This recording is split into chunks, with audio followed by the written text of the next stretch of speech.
अपने अंग्रेजी भाषी दर्शकों के लिए हमने Deepti tiles world of Indian history नाम से एक नया अंग्रेजी चैनल आरंभ किया है। कृपया नए चैनल को एक बार अवश्य देखें तथा उसे लाइक, सब्सक्राइब एवं शेयर करें। नए चैनल पर हमने सबसे पहले लाल किले की दर्द भरी दास्तान को टीयर्स ऑफ रेड फोर्ट नाम से अंग्रेजी भाषा में प्रस्तुत किया है। धन्यवाद। पिछली कड़ी में हमने चर्चा की थी कि 12 मई 1857 की दोपहर में घोड़ों पर बैठे तिलंगों का एक दस्ता लाल किले में धड़धड़ाता हुआ घुस गया। ये तिलंगे बिना किसी भय के लाल किले में धंसते ही चले गए। लाल किले के लोग उन्हें देखते ही सहम गए और उनके लिए स्वयं ही रास्ता छोड़ने लगे। यहां तक कि ये सिपाही बादशाह के निजी महल के सामने पहुंच गए और अपने घोड़ों से उतरकर बादशाह के महल में दाखिल हो गए। इन सिपाहियों ने आज से पहले कभी किसी बादशाह को नहीं देखा था, न उन्हें उन नियमों एवं परंपराओं की जानकारी थी जिनका पालन बादशाह के सामने जाते समय करना होता था। उन सब ने अपने शरीर पर तलवारें और पीठ पर बंदूकें लगा रखी थीं और वे जूते तथा टोप पहने हुए थे। बादशाह के समक्ष कोई भी व्यक्ति अपने हथियार लेकर और जूते पहनकर नहीं जा सकता था, किंतु तिलंगों को किसी अदब, कायदे और रवायत से कोई लेना देना नहीं था। वे तो दिल्ली के विजेता थे। दिल्ली आज इन तिलंगों के कदमों में थी। इतना ही नहीं, वे तो महारानी विक्टोरिया का ताज बहादुर शाह को सौंपने आए थे। इसलिए यदि तिलंगों के व्यवहार में दर्प झलकता था तो इसमें कुछ आश्चर्यजनक नहीं था। जब तिलंगों ने बादशाह के कक्ष के बाहर तैनात एक चौबदार से कहा कि वे बादशाह से मिलना चाहते हैं, तो बादशाह ने कहलवाया कि वह उन बागियों से नहीं मिलना चाहता है जिन्होंने दिल्ली में घुसकर निरपराध लोगों की हत्या कर दी है तथा दिल्ली के शरीफ लोगों के घरों में लूटपाट मचाई है। तिलंगों को बादशाह के इनकार पर हैरानी हुई। वे तो यह सोचते थे कि बादशाह बहादुर शाह जफर बड़े उत्साह से क्रांतिकारियों का स्वागत करेगा तथा तुरंत स्वयं को हिंदुस्तान का बादशाह घोषित करके हिंदुस्तान पर उसी तरह राज करने लगेगा जिस तरह से रानी विक्टोरिया लंदन में बैठकर भारत पर राज कर रही थी। किंतु यहां तो मामला बिल्कुल उल्टा ही था। बादशाह क्रांतिकारियों का नेतृत्व करना तो दूर, उनसे मिलने से भी मना कर रहा था।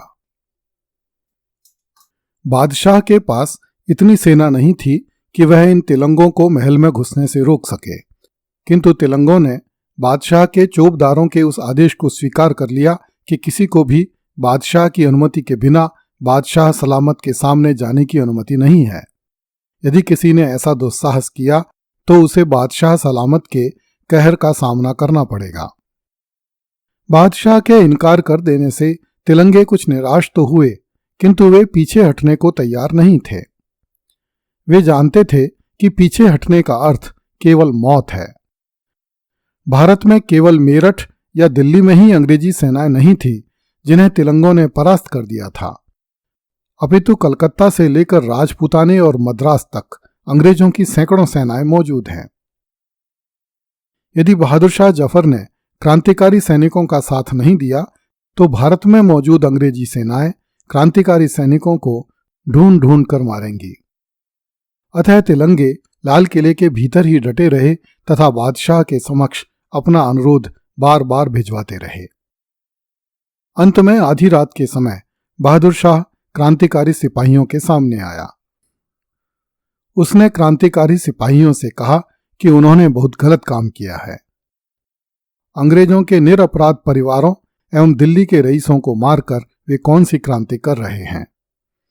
इस पर कुछ तिलंगों ने बहुत तैश में आकर बादशाह की बात का प्रतिवाद किया। इससे बादशाह और अधिक नाराज हो गया। अंत में देर तक चली बहस के बाद दोनों पक्ष शांत हो गए तथा बादशाह ने इस शर्त पर क्रांतिकारियों का नेतृत्व करना स्वीकार किया कि वे निरपराध लोगों पर हाथ नहीं उठाएंगे और उनकी संपत्तियों को नुकसान नहीं पहुंचाएंगे तथा बादशाह के समक्ष तमीज से पेश आएंगे। तिलंगों ने बादशाह की इन शर्तों को स्वीकार कर लिया और उन्होंने रात में ही बादशाह को 21 तोपों की सलामी दी। इस तरह 12 और 13 मई के बीच की आधी रात के सन्नाटे में लाल किले में से तोपें गरजने लगीं। लाल किले से छूटते तोप के गोलों की आवाज से दिल्ली के लोगों की नींद खुल गई। अनजाने भय से सभी की छाती कांप गई। हे ईश्वर, जाने क्या होने को है। ये तोपें क्यों गरज रही हैं? क्या तिलंगों ने लाल किला उड़ा दिया या फिर अंग्रेज लौट आए? सैकड़ों तरह की आशंकाएं प्रत्येक दिल्ली वासी के मन में कौंध गईं। लाल किले में गरजती हुई तोपों की आवाज यमुना के पश्चिम तट पर स्थित रिज पर भी पहुंची, किंतु तब तक अंग्रेज वहां से करनाल के लिए रवाना हो चुके थे। फिर भी वे दिल्ली से अधिक दूर नहीं जा पाए थे। इसलिए बहुत से अंग्रेजों ने भी तोपों की इन आवाजों को सुना। आधी रात में लाल किले में गरज रही तोपों का क्या मतलब है, वे समझ नहीं पाए।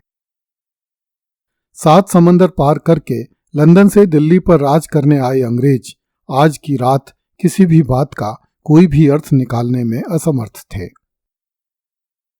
वे तो बस जितनी जल्दी हो सके दिल्ली से बहुत दूर निकल जाना चाहते थे।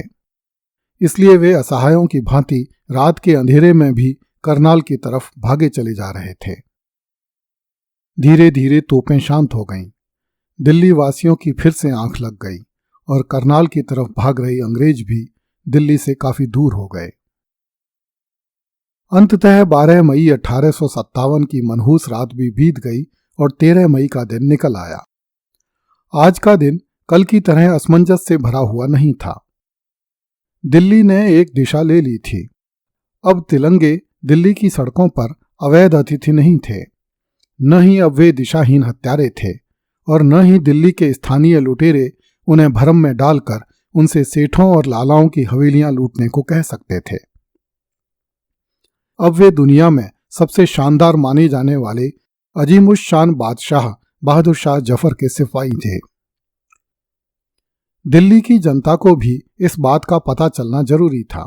इसलिए तिलंगों ने बादशाह बहादुर शाह जफर से अनुरोध किया कि वह दिल्ली की सड़कों पर एक जुलूस निकाले तथा दिल्ली की जनता को अभय दान दे। बहादुर शाह जुलूस निकालने का बड़ा शौकीन था, इसलिए वह इस कार्य के लिए तुरंत तैयार हो गया।